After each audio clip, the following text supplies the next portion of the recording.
Good morning, வணக்கம், நமஸ்காரம். இதுவரைக்கும் 2 வீடியோ போட்டிருக்கேன். சீனியர் சிட்டிசனுக்காக எக்ஸ்க்ளூசிவ்லி நம்ம அதாவது என் வயசு ஒத்தவர்களுக்கு. என் வயசு என்னங்கிறீங்களா? இப்போ 71 முடிஞ்சுடுது.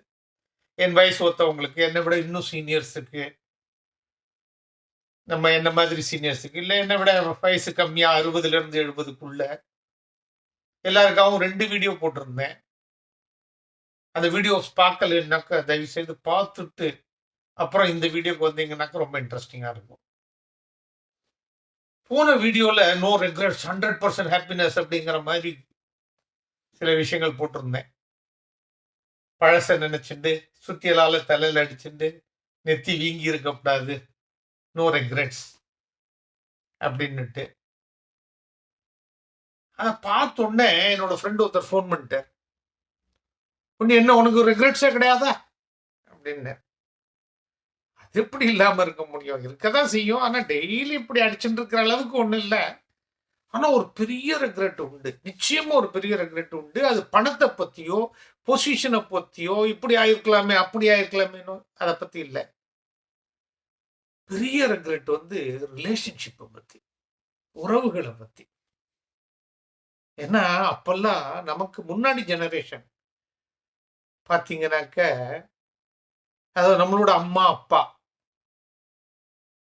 ஒரு 3-4 தலைமுறைக்கு எல்லாரையும் தெரிஞ்சிருக்கும். ஒரு கல்யாணத்துக்கு ஒரு விசேஷத்துக்கு போனா எங்க அம்மா பாரா நம்ம என்னோட ஒண்ணு விட்ட சித்தப்பாவோட பேரனுக்கு அப்படின்னு அதெல்லாம் சொல்ற கூட தெரியறது இல்லை இப்ப. அந்த மாதிரி ரிலேஷன் அம்மாஜி அத்தங்க அப்படி இப்படின்னு ரிலேஷன்லாம் டக்கு டக்கு டக்கு டக்குன்னு சொல்லுவாங்க. ஆனா இப்ப இப்ப இருக்கிறது என்ன? அந்த மெய்யழகன் சினிமாவில் நம்ம பார்த்த மாதிரி யாருன்னே தெரியாம திரு திரு திருன்னு முழிச்சுட்டு ஊருக்கே திரும்பி வந்துடுறோம். அது மாதிரி நம்ம பல பேரை, சில எக்ஸெப்ஷன் இருக்கலாம், சில வீட்டுல இன்னமும் அதை மெயின்டைன் பண்ணிட்டு இருந்திருக்கலாம். ஏன்னா நம்ம ஜெனரேஷன் பூமர் ஜெனரேஷன்ல வேலை தேடுறது, குடும்பத்தை காப்பாத்துறது, சப்போர்ட் பண்றது, அதுக்கப்புறம் கிட்டத்தட்ட 60 வயசு வரைக்கும், 65 வயசு வரைக்கும், சில பேருக்கு 70 வயசு வரைக்கும் கூட வயசான பேரண்ட்ஸை பார்த்துக்கிறது. ஏன்னா பேரண்ட்ஸுக்கு 90-95 வயசு ஆயிடுது, 98 வயசு ஆயிடுது, அவளை பார்த்துக்கிறது. அது மாதிரி ஒரு ரொம்ப பிஸியா ரொம்ப ஆக்குபைடா போயிட்டதுனால இந்த ரிலேஷன்ஷிப் எல்லாம் வளர்க்கறதுக்கு டைமே இல்லாம போயிடுது. பணம் போஸ்ட் அதுலயே இருந்துட்டோம். Plus family. ஏன்னா நல்ல முனிசிபல் ஸ்கூல்ல படிச்சேன். என் குழந்தைகளை முனிசிபல் ஸ்கூல்ல போட முடிஞ்சதா? இல்லையே. அந்த மாற்றம் வந்து நம்மள வசமா பிடிச்சு வச்சிருது. அதுல நமக்கு இந்த ரிலேஷன்ஷிப்புக்கெல்லாம் நேரமே கிடைக்கல. இப்ப ஏதாவது ஒரு கல்யாணத்துக்கு விசேஷத்துக்கு போனா அதுக்கு நமக்கு அடுத்த ஜெனரேஷன் அதை விட சொந்த சித்தப்பா பையன், பெரியப்பா பையன், மாமா பொண்ணு, அத்தை பையன், அத்தை பொண்ணு அவங்களையே தெரியாது. அவங்களோட கனெக்ஷனே கிடையாது. நம்மளும் அதை வளர்க்கல. பெரும்பாலான இல்லை, எக்ஸப்ஷன் இருந்தா சின்சியரா உங்களுக்கு ரொம்ப பாராட்டுதல்கள். உங்களெல்லாம் ரொம்ப பாராட்டணும். அதை இன்னமும் மெயின்டைன் பண்ணிட்டு இருக்காங்க, சில பேர் இருக்காங்க. எனக்கு தெரிஞ்சு நான் ஏன்னா ரொம்ப வருஷம் நான் குஜராத்ல இருந்தேன். எனக்கு தெரிஞ்சு ஒருத்தர் என்னுடைய நண்பர் 7 தலைமுறை ஃபுல்லா லிஸ்ட் வச்சிருக்கார். அவங்களோட சம்பந்தப்பட்ட அந்த இதுல எல்லாம் இன்னமும் கனெக்ஷன் இருக்கு.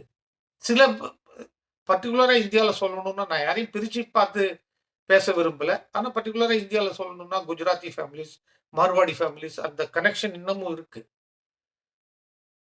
நம்ம படிப்புனால கெட்டு போயிட்டோம். இந்த விஷயத்துல கெட்டு போயிட்டோம். என்ன அந்த கனெக்ஷன்லாம் வச்சுக்கவே இல்லை.